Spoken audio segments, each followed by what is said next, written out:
Good morning everyone. चलिए हमारा अगला चैप्टर है काइनेमेटिक इनडिटर्मिनेसी। क्या है? Kinematic indeterminacy. काइनेमेटिक इनडिटर्मिनेसी को डिनोट करते हैं डी के से। किसे डिनोट करते हैं? डी सफिक्स के से। ठीक है। जो काइनेमेटिक इनडिटर्मिनेसी है उसको डिग्री ऑफ फ्रीडम के नाम से भी जाना जाता है। किसके नाम से? डिग्री ऑफ फ्रीडम, कि कितने डिग्री फ्री है। ठीक है। नेक्स्ट, काइनेमेटिक इनडिटर्मिनेसी की जो डिफिनेशन है वो किस तरीके से दिया जाता है? The number of unknown joint displacement. क्या बोला जाता है? Number of unknown joint displacement. नाम से क्लियर है, जो भी हम लोग सॉल्यूशन निकालेंगे फार्मूला ना निकाल के हम लोग इस कॉन्सेप्ट पे निकालेंगे कि नंबर ऑफ किसी भी पॉइंट पे ज्वाइंट डिस्प्लेसमेंट कितने हैं। Number of unknown joint displacement. Number of unknown joint displacement को क्या बोला जाता है? Degree of freedom. और यही क्या है आपका? Kinematic indeterminacy. क्लियर है? काइनेमेटिक इनडिटर्मिनेसी क्या होता है? Number of unknown joint displacement, also called degree of freedom. ठीक। अब देखते हैं कि किस किस टाइप के ज्वाइंट के लिए कितने डिग्री ऑफ फ्रीडम हमारे पास अवेलेबल होते हैं। ठीक है। जैसे कि आपका रिजिड ज्वाइंट है। क्या है? Rigid joint.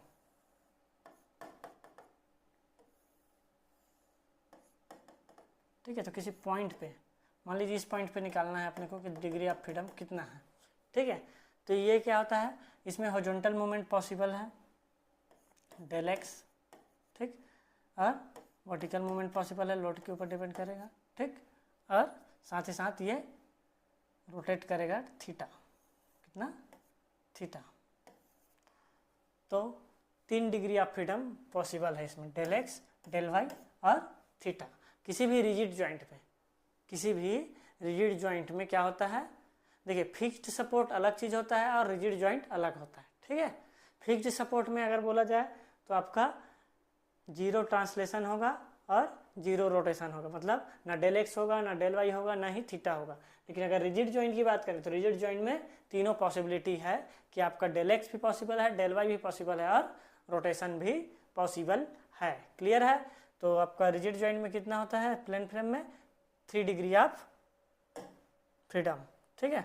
उसी को नोट में लिखा गया है, at a rigid joint the included angle remain the same before and after displacement. और ये भी बोला जाता है कोई भी रिजिड ज्वाइंट है तो उसमें जब बॉडी मूव करता है, क्या करता है?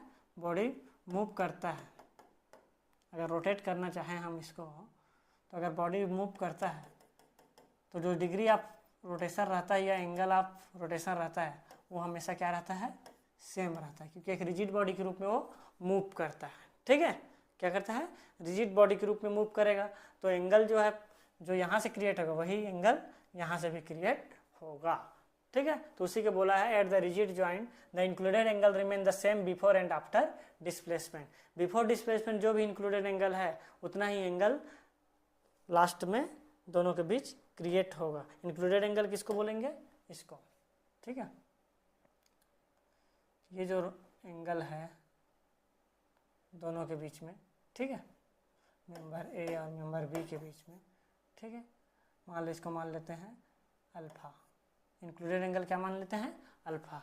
तो आफ्टर डिस्प्लेसमेंट भी इन दोनों के बीच जो एंगल है, आफ्टर डिस्प्लेसमेंट जो इन दोनों के बीच एंगल है वो भी क्या रहेगा? डेल ही, सॉरी डेल बोल दो, अल्फा ही रहेगा। क्या रहेगा? अल्फा। ठीक है। मतलब बिफोर डिस्प्लेसमेंट जितना एंगल क्रिएट होगा आफ्टर डिस्प्लेसमेंट भी उतना ही एंगल क्रिएट रहेगा, इंक्लूडेड एंगल। ठीक है। 90 डिग्री पहले था तो 90 डिग्री बाद में भी होगा आफ्टर डिस्प्लेसमेंट। क्लियर है? नेक्स्ट चलते हैं, रिजिड ज्वाइंटेड स्पेस फ्रेम। एक रिजिड ज्वाइंटेड स्पेस फ्रेम में 6 टाइप के डिस्प्लेसमेंट होते हैं। अननोन डिस्प्लेसमेंट आपका 3 रोटेशन हो जाता है, थीटा एक्स वाई की टर्म में, थीटा वाई जेड की टर्म में और थीटा एक्स जेड की। वहीं पे ट्रांसलेशन भी 3 होंगे, डेल एक्स, डेल वाई और डेल जेड। ठीक है। इस डायरेक्शन में डेल एक्स, इस डायरेक्शन में डेल वाई, इस डायरेक्शन में डेल जेड और यहाँ पे थीटा एक्स,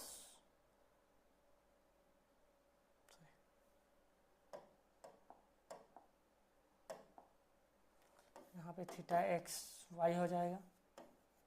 ठीक। थीटा एक्स जेड और यहाँ पे थीटा वाई जेड। क्लियर है? तो 3 रोटेशन और 3 डिस्प्लेसमेंट पॉसिबल है, किसमें? रिजिड जॉइंटेड स्पेस फ्रेम में। क्लियर है? तो आपका रिजिड जॉइंटेड प्लेन फ्रेम में 3 displacement, del x, del y और थीटा। तो वहीं पे आपका रिजिड जॉइंटेड स्पेस फ्रेम में 6 डिस्प्लेसमेंट, ठीक है, 3 ट्रांसलेशन और 3 रोटेशन, ठीक है, translation del x, del Y, del z, rotation theta x Y, theta Y Z, theta Z x. Clear है? नेक्स्ट चलते हैं pin jointed plane frame. Next चलते हैं क्या? Pin jointed plane frame. तो पिन जॉइंटेड प्लेन फ्रेम में क्या होता है? 2 ही ट्रांसलेशन पॉसिबल है, ठीक है। क्यों? क्योंकि पिन जॉइंटेड प्लेन फ्रेम में as moment are not the design force. किसी भी पिन जॉइंटेड प्लेन फ्रेम में या प्लेन ट्रस में क्या होता है?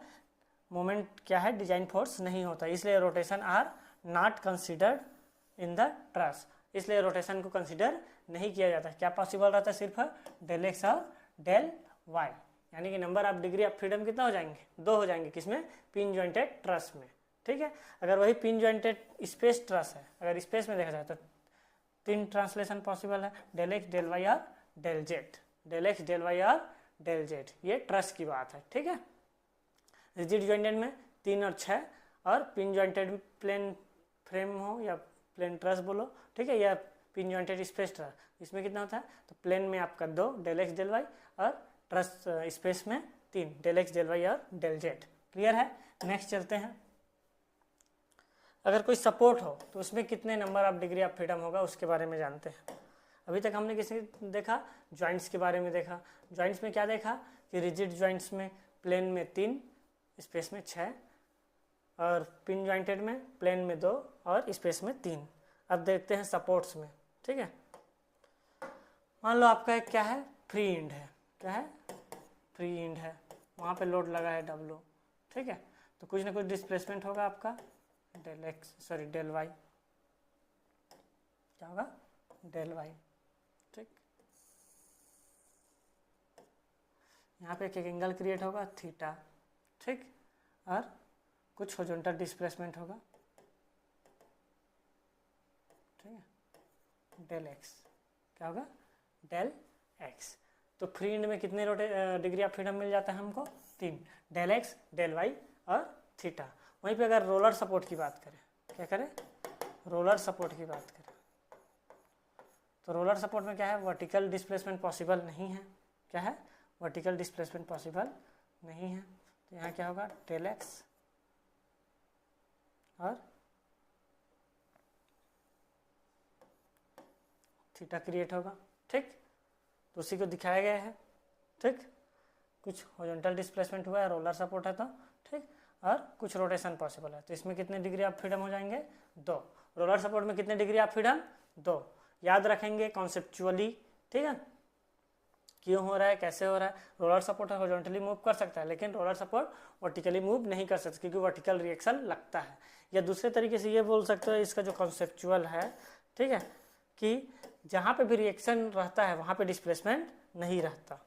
Reactions will resist displacement, reactions will resist displacement. Reaction हमेशा क्या करता है? डिस्प्लेसमेंट को रजिस्ट करता है। रिएक्शन क्या करता है? डिस्प्लेसमेंट को रजिस्ट करता है। मान लो आपका वर्टिकल रिएक्शन लग रहा है तो डेल भी क्या होगा?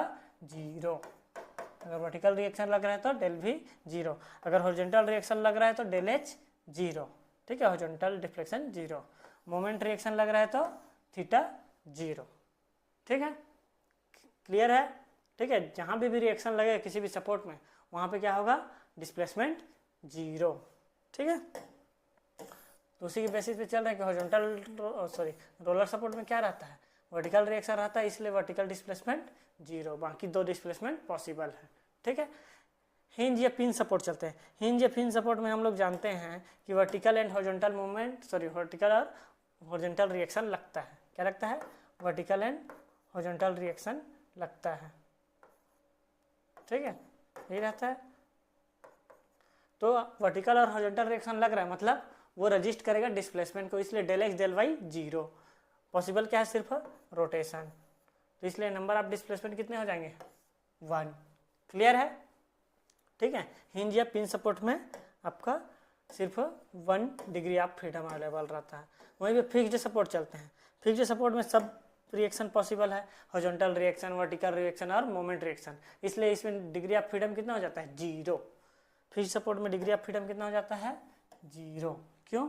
इसमें हॉरिजॉन्टल रिएक्शन भी लगेगा आपका, वर्टिकल रिएक्शन भी लगेगा और साथ ही साथ मोमेंट भी क्रिएट होगा। ठीक है, अब चलते हैं वर्टिकल शियर हिंज। अगर वर्टिकल शियर हिंज हो तो क्या होगा? वर्टिकल शियर हिंज में वर्टिकल शियर हिंज में क्या होगा? मोमेंट पॉसिबल है ऊपर नीचे, ठीक है, मतलब डिस्प्लेसमेंट ऊपर नीचे पॉसिबल है, तो डेल वाई, ठीक, सिर्फ डेल वाई पॉसिबल है, डेल एक्स नहीं है पॉसिबल, ठीक, तो 1 डिस्प्लेसमेंट, ठीक है, रोटेशन भी 0 हो जाएगा। ठीक है, क्यों? क्योंकि हमने पढ़ा है वर्टिकल शियर हिंज में कौन कौन से रिएक्शन लगते थे, आपका हॉरिजॉन्टल रिएक्शन और मोमेंट रिएक्शन, तो 2 रिएक्शन लग रहा है, तो दोनों डायरेक्शन में कोई भी डिस्प्लेसमेंट नहीं होगा। वहीं पे हॉरिजॉन्टल शियर हिंज की बात करें तो सिर्फ हॉरिजॉन्टल डिस्प्लेसमेंट पॉसिबल है, बाकी 2 रोटेशन लगेंगे, 2 रिएक्शन लगेंगे, वर्टिकल रिएक्शन लगेंगे और आपका मोमेंट रिएक्शन लगेगा। तो जहाँ पे भी रिएक्शन लगेगा वहाँ पे क्या होता है? डिस्प्लेसमेंट 0, तो थीटा और आपका डेल भी 0 हो जाएगा, बचेगा क्या? सिर्फ डेल एक्स। तो डिग्री ऑफ फ्रीडम कितना होगा हॉरिजॉन्टल शियर हिंज में? 1। चलिए डैम्पर सपोर्ट को देखते हैं। डैम्पर सपोर्ट में क्या है आपका? ये आपका हो जाएगा, डैम्पर सपोर्ट में हॉरिजॉन्टल डिस्प्लेसमेंट पॉसिबल है, ठीक है। डैम्पर सपोर्ट के लिए हमने पढ़ा है कि इसमें क्या होता है, वर्टिकल रिएक्शन और मोमेंट रिएक्शन लगते हैं, तो यानी कि वर्टिकल और मोमेंट जो है या रोटेशन जो है, वर्टिकल डिस्प्लेसमेंट और रोटेशन पॉसिबल नहीं है, यानी कि सिर्फ डिस्प्लेसमेंट किस दिशा में पॉसिबल है? हॉरिजॉन्टल डायरेक्शन में, तो डेल एक्स, ठीक है, 1 डिग्री ऑफ फ्रीडम, ठीक। स्प्रिंग की बात चलते हैं। स्प्रिंग में क्या है? वर्टिकल रिएक्शन बस लगता है, क्या लगता है? वर्टिकल रिएक्शन बस लगता है, बाकी दोनों चीज़ें पॉसिबल है क्योंकि अदर रिएक्शन नहीं लगते स्प्रिंग में, तो हॉरिजॉन्टल डिस्प्लेसमेंट भी पॉसिबल है आपका, हॉरिजॉन्टल डिस्प्लेसमेंट पॉसिबल है और रोटेशन भी पॉसिबल है। उसी को बोला है 2 डिग्री ऑफ फ्रीडम। कितना बोला गया है? 2 डिग्री ऑफ फ्रीडम। क्लियर है? जहाँ पे रिएक्शन क्रिएट होगा वहाँ पे डिस्प्लेसमेंट 0 होगा, वहाँ पे डिस्प्लेसमेंट 0 होगा। ये कंटिन्यू करते हैं, ठीक है। डिग्री ऑफ फ्रीडम में फोर्सेस रिलीज का क्या इफेक्ट वो देखते हैं आप, ठीक है। अगर कोई फोर्स रिलीज किया जाता है तो डिग्री ऑफ फ्रीडम पे क्या इफेक्ट होगा, ठीक है। मान लीजिए है अपने इंटरनल मोमेंट हिंज लगा दिया, क्या लगा दिया? इंटरनल मोमेंट हिंज, इस तरीके से, ठीक है। तो इसका डिग्री ऑफ फ्रीडम पे क्या असर पड़ेगा? इन जनरल जो डिग्री ऑफ फ्रीडम रहता है किसी भी रिजिड जॉइंट में वो क्या रहता है? 3 रहता है। क्या क्या रहता है? डेल एक्स, डेल वाई और आपका थीटा। लेकिन अगर कहीं पे इंटरनल हिंज लगा दिया जाता है तो दोनों जो मेंबर है वो सेपरेट एक्ट करने लगते हैं, ठीक है। क्या करने लगते हैं? सेपरेट एक्ट करने लगते हैं, और दोनों में जो मोमेंट्स रहते हैं, रोटेशंस रहता है, वो चेंज हो जाता है। क्या हो जाता है? चेंज हो जाता है। मान लीजिए मेंबर क्या है? 1 है, मान लीजिए मेंबर क्या है? 2 है, तो क्या हो जाएगा? θ1 θ2 के रूप में एक्ट करेगा, यानी कि total number of degree of freedom कितने हो जाएंगे? 4। तो उसी को लिखा गया है 2 रोटेशन θ1 θ2 θ1 θ2 और 2 ट्रांसलेशन डेल एक्स और del Y, del x del y, ठीक, और 2 रोटेशन θ1 θ2, ठीक है। उसको डायग्राम के रूप में भी दिखाया गया है कि मान लो हिंज फॉर्म होता है तो किस तरीके से मूव करेगा? इस तरीके से, ठीक है। हो गया? ये आपका θ2 और ये आपका θ1, ठीक है। क्लियर है? इस तरीके से मूव करेगा और 2 सेपरेट रोटेशन बनाएगा, ठीक है। अगर दोनों का लेंथ इक्वल है तब रोटेशन सेम कंसीडर किया जाएगा, लेकिन फिर भी 2 डिग्री ऑफ रोटेशन होगा, ठीक है।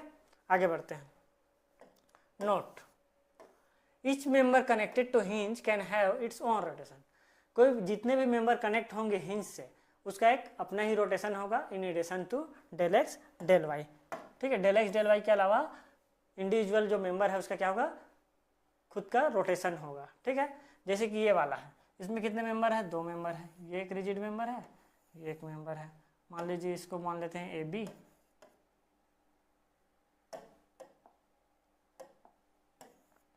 और इसको मान लेते हैं सी।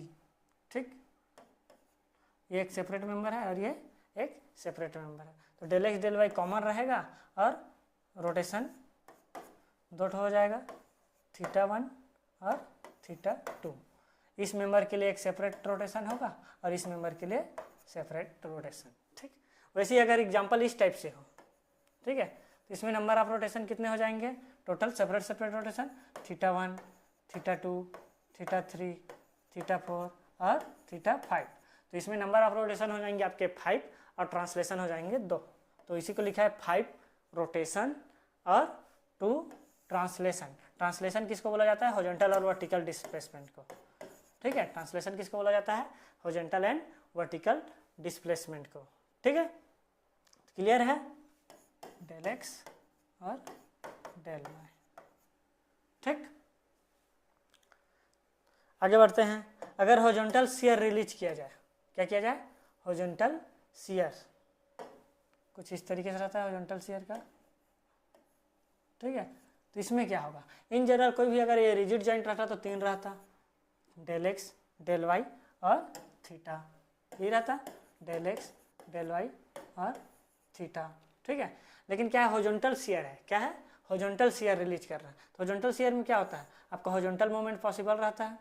ठीक है, क्या रहता है? हॉरिजॉन्टल मूवमेंट पॉसिबल रहता है। और ये 2 मेंबर हो गए हैं सेपरेट सेपरेट।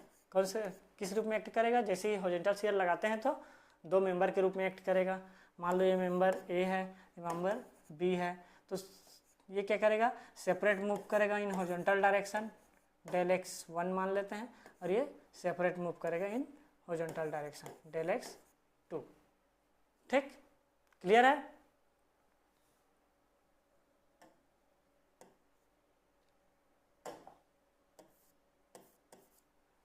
ठीक है, एक ही डायरेक्शन में मूव करेगा। ठीक, तो उसी को बोला गया है del x 1 del x 2, del y common है। ठीक है, और आपका रोटेशन थीटा। तो टोटल डिग्री ऑफ फ्रीडम कितना हो जाएगा? 4। किसी भी शियर रिलीज में, हॉरिजॉन्टल शियर रिलीज में 4 डिग्री ऑफ फ्रीडम होंगे।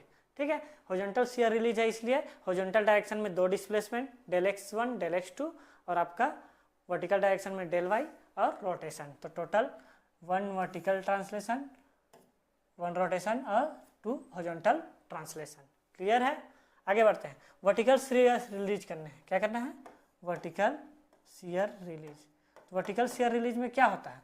वर्टिकल शियर रिलीज में फिर से 2 मेंबर के रूप में एक्ट करने लगेगा। क्या करने लगेगा? 2 मेंबर के रूप में। ये मेंबर ए और ये मेंबर बी। ठीक है, तो ये मूव करेगा। ठीक है, डेल वाई 1 और ये मूव करेगा सेपरेटली, डेल वाई 2। क्या करेगा? डेल वाई 1 और del y 2। Horizontal displacement possible है, डेल एक्स और आपका रोटेशन थीटा। ठीक है, यानी कि 1 translation in horizontal direction, 2 translation in vertical direction. ठीक, 2 translation in vertical direction, 1 translation horizontal and 1 rotation. Total degree of freedom कितने हो जाएंगे?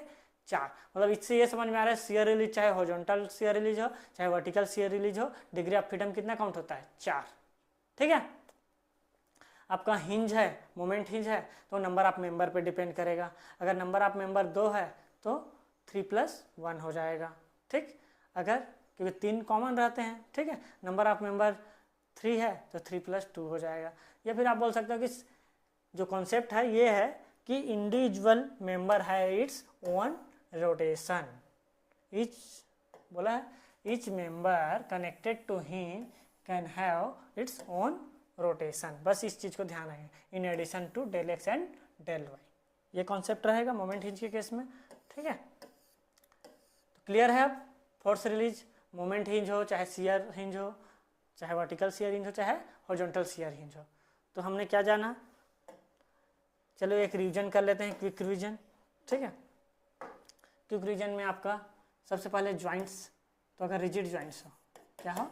रिजिड ज्वाइंट्स कुछ इस तरीके से। ठीक, तो इसमें क्या है? 3 डिग्री ऑफ फ्रीडम होगा, थीटा, डेल एक्स और डेल वाई, ठीक है, डेल एक्स डेल वाई और आपका थीटा, ठीक।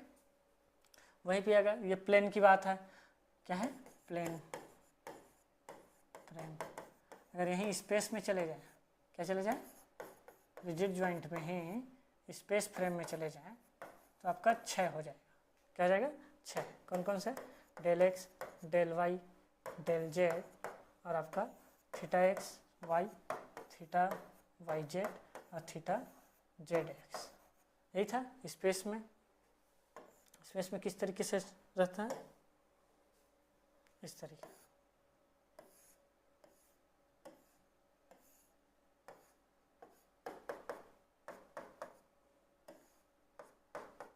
ठीक है।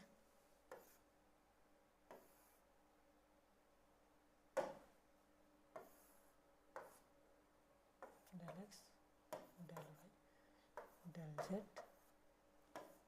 Theta x Y theta Y z और थीटा जेड एक्स, क्लियर है।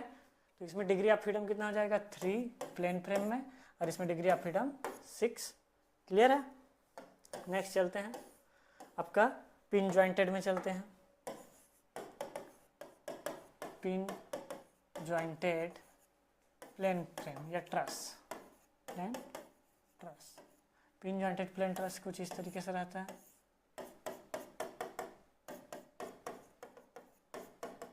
ठीक है।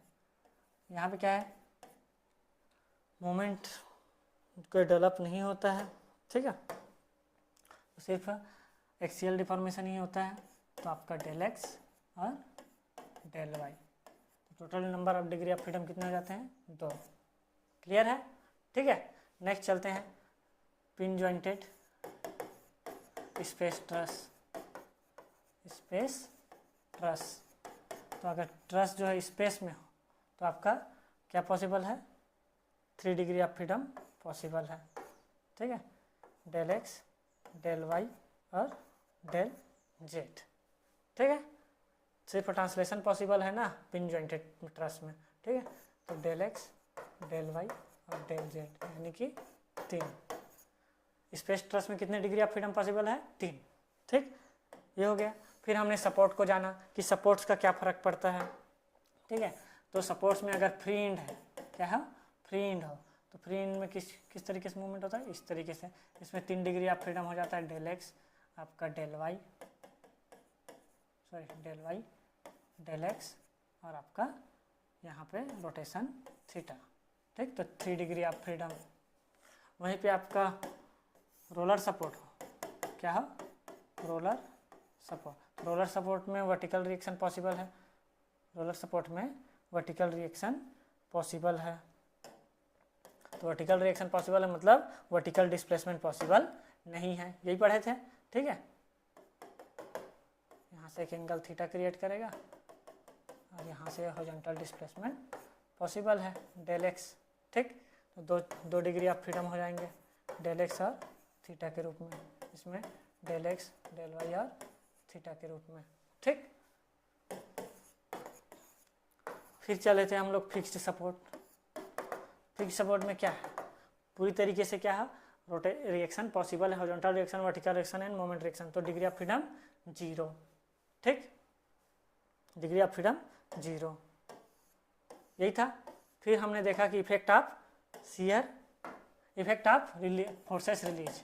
फिर हमने क्या देखा, effects of forces release, effects of forces release. तो कौन कौन से फोर्स रिलीज होते हैं, तो क्या क्या होता है, तो 3 टाइप के फोर्सेस रिलीज किया जा सकता है। एक तो मोमेंट हिंज, ठीक, मोमेंट हिंज कभी भी रिलीज होता है कहीं भी, क्या होता है, मोमेंट हिंज कभी भी रिलीज होता है, तो डिपेंड करता है नंबर ऑफ कनेक्टेड मेंबर पे। Each member have its own rotation, क्या है concept, each member have its own rotation. In general rigid में कितना होता है, 3 डिस्प्लेसमेंट पॉसिबल रहता है, डेल एक्स डेल वाई और आपका रोटेशन। लेकिन इसमें क्या है, 2 मेंबर है तो दोनों के क्या हो गए, इंडिविजुअल रोटेशन होंगे, ठीक। तो total number of degree of freedom कितना हो जाता है मोमेंट हिंज में, इसमें 4। अगर इसी को 3-4 मेंबर एक साथ कनेक्ट हो, इससे क्या हो, 3-4 मेंबर, मान लीजिए 4 मेंबर है, क्या है, 4 मेंबर है।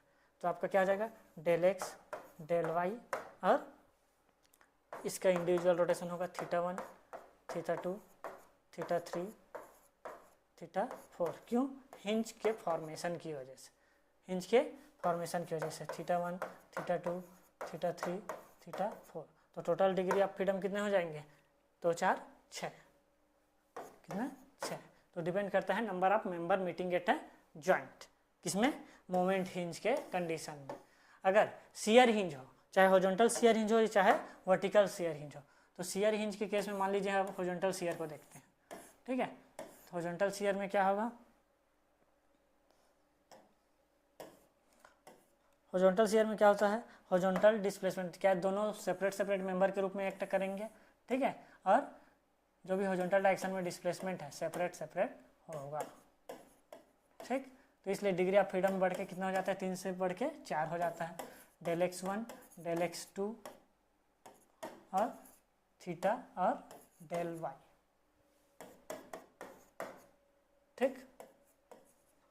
तो टोटल डिग्री ऑफ फ्रीडम कितने, 4। क्लियर है। चलिए क्वेश्चन प्रैक्टिस स्टार्ट करते हैं।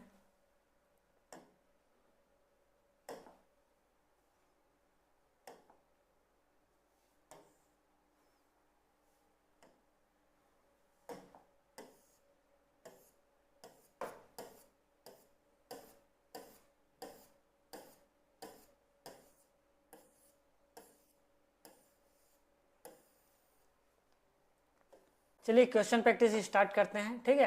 क्वेश्चन में पहला क्वेश्चन दे दिया गया है, find DK when only beam is rigid. Question में क्या बोल दिया गया है, find DK when only beam is rigid, ठीक है। तो क्या होता है, कोई भी अगर स्ट्रक्चर में अगर बोल दिया जाता है कि फ्रेम, कोई भी फ्रेम जो है मेंबर्स रिजिड है बोल के, तो एक्सियल डिफॉर्मेशन को क्या किया जाता है, नेग्लेक्ट किया जाता है। एक्सियल डिफॉर्मेशन को निगलेक्ट करने के लिए 4 कंडीशन दिया जाता है, अपने से नहीं करना है, ठीक है। एग्जाम हॉल में अगर दिया गया है क्वेश्चन में कि एक्सियल डिफॉर्मेशन नेग्लेक्टेड, क्वेश्चन में दिया रहेगा एक्सियल डिफॉर्मेशन निगलेक्टेड, तो आप क्या करेंगे, नेग्लेक्ट करेंगे। या फिर लिखा रहेगा कि मेंबर्स आर रिजिड, क्या बोला जाए रहेगा, मेंबर्स आर रिजिड, या फिर बोला जाएगा मेंबर्स आर स्टीफ, क्या बोल दिया जाएगा, स्टीफ, या फिर मेंबर्स इनएक्सटेंसिबल। सभी का मतलब ये है कि रिजिड स्टीफ, अगर रिजिड और स्टीफ है तो इनएक्सटेंसिबल होगा, यानी कि कोई भी हॉरिजॉन्टल या वर्टिकल डिस्प्लेसमेंट नहीं होगा, ठीक है। और मैं अगर डायरेक्टली बोल देगा एक्सियल डिफॉर्मेशन नेग्लेक्टेड, तो आपको नेग्लेक्ट करना ही है एक्सियल डिफॉर्मेशन को, ठीक है। तो एक्सियल डिफॉर्मेशन में क्या क्या आता है, डेल एक्स और del y, horizontal and vertical displacement, ठीक। तो क्वेश्चन में क्या बोला गया है, find DK when only beam is rigid, सिर्फ बीम को रिजिड बोला गया है। किसको बोला गया है, सिर्फ बीम को रिजिड बोला गया है, ठीक है। इन जनरल डीके निकालते हैं तो अपन क्या करते हैं, नंबर ऑफ जॉइंट डिस्प्लेसमेंट निकालते हैं, ठीक है। फिक्स्ड सपोर्ट में नंबर ऑफ जॉइंट डिस्प्लेसमेंट कितना रहता है, 0 0, और रिजिड जॉइंट में कितना रहता है, 3। कौन कौन से, डेल एक्स डेल वाई और थीटा, यहाँ पे फिर डेल एक्स डेल वाई और थीटा, ठीक। तो total number of degree of freedom कितने हो जाएंगे, 3 + 3 6। अगर क्वेश्चन में कुछ नहीं बोला गया है तो आपका आंसर आएगा डीके का 6, ठीक है। कितना आ जाएगा, 6। लेकिन क्वेश्चन में बोल दिया गया है only beam is rigid, question में क्या बोला गया है, बीम क्या है, रिजिड है, तो जब डिस्प्लेसमेंट है एक्सियल डिफॉर्मेशन, वो क्या हो जाएगा, नेग्लेक्ट करना पड़ेगा। तो बीम का एक्सियल डिफॉर्मेशन नेग्लेक्ट करने के लिए क्या करते हैं, माइनस नंबर ऑफ मेंबर को रिड्यूस कर देते हैं। तो फाइनल जो डीके होगा, final degree of kinematic indeterminacy equal to DK minus number of member. तो नंबर ऑफ कितने मेंबर है बीम्स के, 1, तो आपका हो जाएगा 6 - 1 = 5। तो क्वेश्चन जो दिया है उसका आंसर निकल आएगा आपका 5, क्या आ जाएगा, 5। अगर इसी क्वेश्चन को चेंज कर दिया जाए, इसी क्वेश्चन को चेंज कर दिया जाए कि if only column are rigid बोल दिया जाता, क्या बोल दिया जाता, if only columns are rigid, तो कॉलम्स आर रिजिड बोला जाता, तो आपका कॉलम कितने हैं, आपके 2 है, ठीक है। यानी कि आपका डीके फाइनल जो डीके होता है वो कितने हो जाते हैं, 6 - नंबर ऑफ मेंबर कितने हैं, 2, तो आंसर आ जाता है आपका 4। तो क्वेश्चन में ध्यान से देखेंगे, इन जनरल तो पूछा नहीं जाता है कि only column rigid only beam rigid, generally बोल दिया जाता है इफ फ्रेम्स आर रिजिड या फ्रेम्स आर स्टीफ, या फिर बोल दिया जाता है कि फ्रेम्स आर इनएक्सटेंसिबल, ठीक है, या फिर डायरेक्टली बोल दिया जाता है if axial deformation are neglected, ठीक है।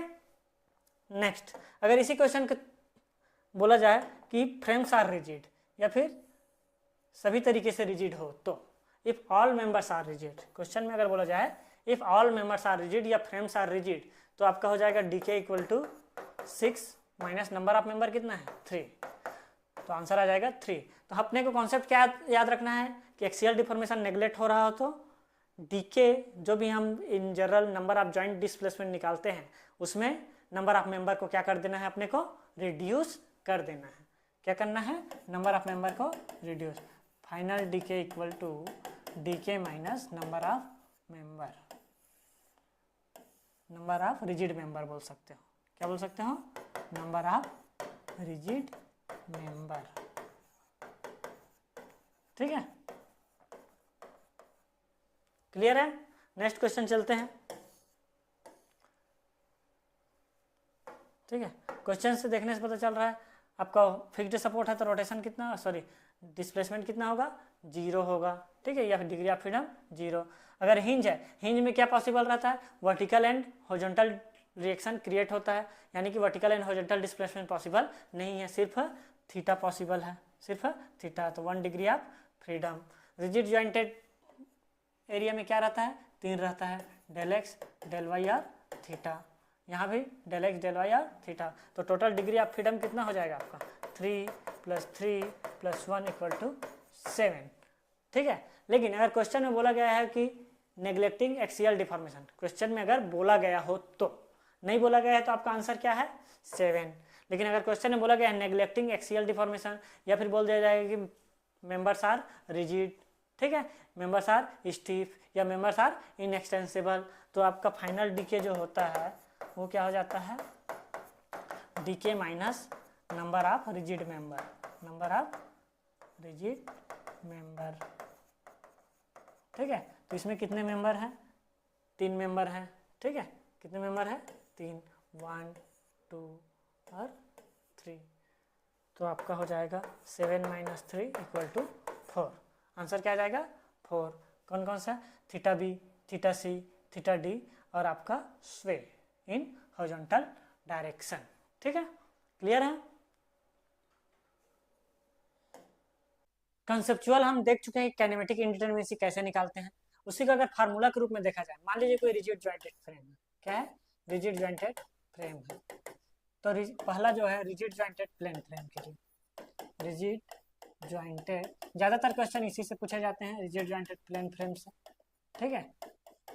अगर रिजिड जॉइंटेड प्लेन फ्रेम, ठीक है, तो जब एनालिसिस किया तो हमको पता चला कि हर जो रिजिड जॉइंट रहता है उसमें क्या रहता है, 3 डिग्री ऑफ फ्रीडम रहता है कि नहीं, मतलब हर जॉइंट पे डिग्री ऑफ फ्रीडम कितना है 3 है, ठीक है, हर रिजिड जॉइंट पे डिग्री ऑफ फ्रीडम क्या है 3 है।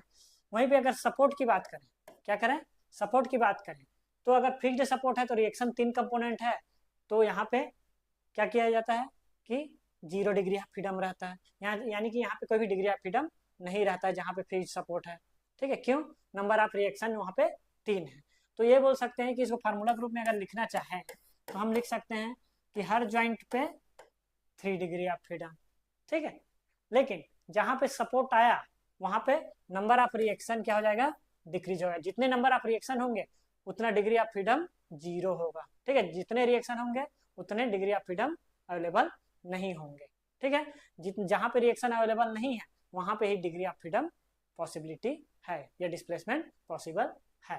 तो इसको किस तरीके से लिख सकते हैं, 3 time of joint minus R, ठीक है, और अगर एक्सियल डिफॉर्मेशन नेग्लेक्ट करते हैं तो माइनस एम के रूप में, क्यों, क्योंकि एक्सियल डिफॉर्मेशन किसी पर्टिकुलर मेंबर में पॉसिबल है, ठीक, तो इसको हम लोग लिख सकते हैं 3J - R + M, ठीक। तो 2 कंडीशन एराइज होते हैं, अगर क्वेश्चन में बोला गया है कंसिडरिंग एक्सियल डिफॉर्मेशन या कुछ नहीं बोला गया है तो ये फार्मूला यूज होगा, अगर बोला गया है कंसिडरिंग या फिर कुछ नहीं बोला गया है तो क्या यूज होगा, पहला formula 3J - R considering axial deformation, ठीक है। और अगर एक्सियल डिफॉर्मेशन नेग्लेक्टेड बोल दिया जाए तो आपका सेकेंड फार्मूला यूज होगा, नेग्लेक्टिंग एक्सियल डिफॉर्मेशन, ठीक है। नेग्लेक्टिंग एक्सियल डिफॉर्मेशन हो तो आपका रिजिड जॉइंटेड फ्रेम के लिए क्या यूज होगा, प्लेन फ्रेम के लिए 3j minus are plus M, ठीक है, या 3j minus R minus M भी लिख सकते हो, 3j माइनस आर ब्रैकेट से हटा दिया जाए तो, ठीक है। ये फार्मूले के रूप में है आपका, ठीक। अगर यही स्पेस रहता, जो कि जनरली क्वेश्चन नहीं पूछा जाता है स्पेस से, ठीक है, अगर स्पेस फ्रेम रहता, क्या रहता, रिजिड जॉइंटेड स्पेस फ्रेम रहता, तो डीके, ठीक है। अगर नेग्लेक्टिंग एक्सियल डिफॉर्मेशन और बिना नेग्लेक्टिंग कंसीडरिंग करेंगे तो होता है 6j माइनस आर, ठीक। और अगर नेग्लेक्ट करते हैं तो 6j minus R minus M, ये है नेग्लेक्टिंग एक्सियल डिफॉर्मेशन,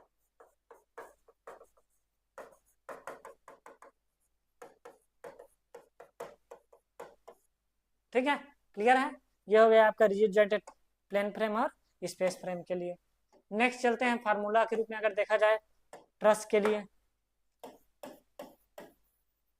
ठीक है। तो अगर पिन जॉइंटेड प्लेन ट्रस है, क्या है, पिन जॉइंटेड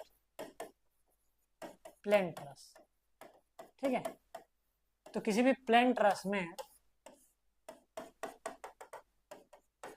किसी भी प्लेन ट्रस में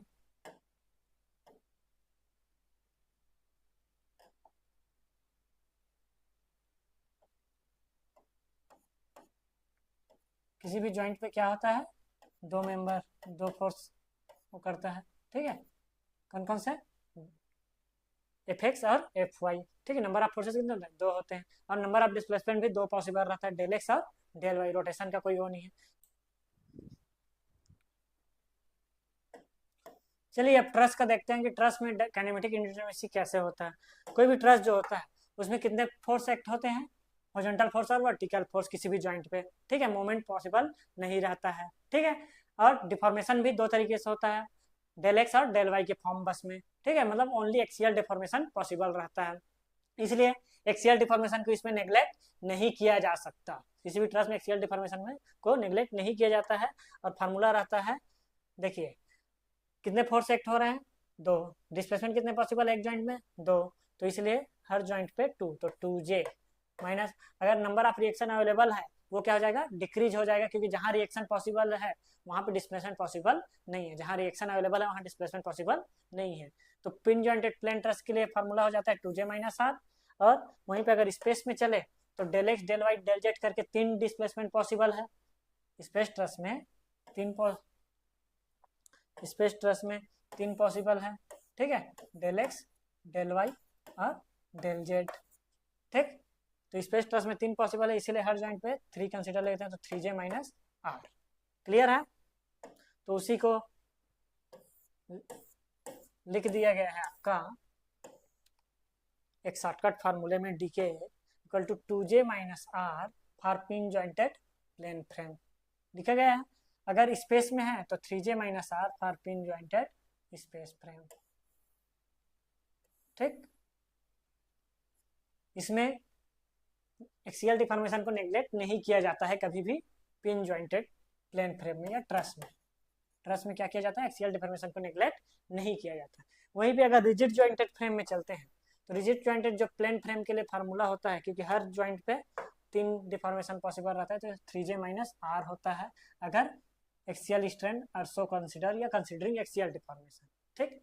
अगर कंसिडर नहीं करते हैं, अगर कंसिडर नहीं करते हैं, एक्सियल डिफॉर्मेशन नेग्लेक्ट कर दिया जाता है, या एक्सियली रिजिड हो, ठीक है, या फिर एक्सियली स्टीफ हो, मेंबर्स आर स्टीफ हो, रिजिड हो, या फिर इन एक्सटेंसेबल, तो फार्मूला हो जाता है आपका 3j minus R minus M, 3j minus R minus M, ठीक है, क्लियर है। वहीं पे स्पेस पे चले जाए तो हर जॉइंट पे 6 डिस्प्लेसमेंट पॉसिबल है, del x del Y del Z, ठीक, और theta x Y theta Y Z theta Z X, तो इसलिए 6j रहता है हर जॉइंट पे, माइनस आर हो जाएगा, क्योंकि रिएक्शन जहाँ पे होंगे अवेलेबल वहाँ पे डिस्प्लेसमेंट पॉसिबल नहीं है। और अगर नेग्लेक्टिंग एक्सियल डिफॉर्मेशन किया जाए तो 6j minus R minus M के रूप में फार्मूला यूज हो जाता है। क्या हो जाता है? 6j minus R minus M, इसमें 6j माइनस आर